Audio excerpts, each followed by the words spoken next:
இங்கே பாருங்க, இது வந்து ஒரு அதிநவீன இயந்திரம். என்னடா அவனு ரச்சி திருப்புறவை காட்டி அதிநவீன இயந்திரம்னு சொல்கிறான்னு பார்க்குறீங்களோ? இங்கே இதோட இந்த பேக்குங்க, இந்த பேக் இங்கே பாருங்க. இந்த பாட்டை கேளுங்கோ, அதுக்கப்புறம் உங்களுக்கு தெரியும் இது அதிநவீன இயந்திரமோ இல்லையோ. சட்டி உள்ள இருக்குது தவக்கல, நான் காலை விடும்போது பார்க்கல, எப்ப ஆசையா தான் இருக்கும் வேர்க்கல. எப்ப ஜட்டிக்குள்ள இருக்கு தவக்கல, எங்க இருந்தா வந்து தேடுறீங்க?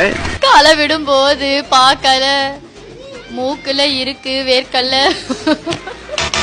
மூக்கு புடப்பா இருந்தா சில நேரத்துல இப்படி எல்லாம் யோசிக்க தோணும் கொஞ்சம். ஏன் ஜட்டிக்குள்ள இருக்கு?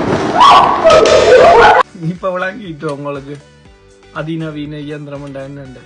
இதுதான் வந்து தவக்கலைகளை இலகுவாக பிடிக்கும் அதிநவீன இயந்திரம். தவக்கலைகள் தானே கேட்குறீங்க, பாட்டுல சொன்ன வெஞ்சி எனக்கு அந்த தவக்கலை கணக்க. ஓ, அதை வந்து இலகுவாக அமர்த்தி பிடிக்கிற அதிநவீன என்ன மானாக்கடா இந்த பேக்கை காட்டினீங்கன்னா கேட்குறீங்க. அப்போ தவக்கலையை பிடிக்கிறது இங்கே போடுறது மறந்துடாம இந்த பேக்கை வந்து கேட்டு வேண்டும் தவக்க போடுறதுக்கு.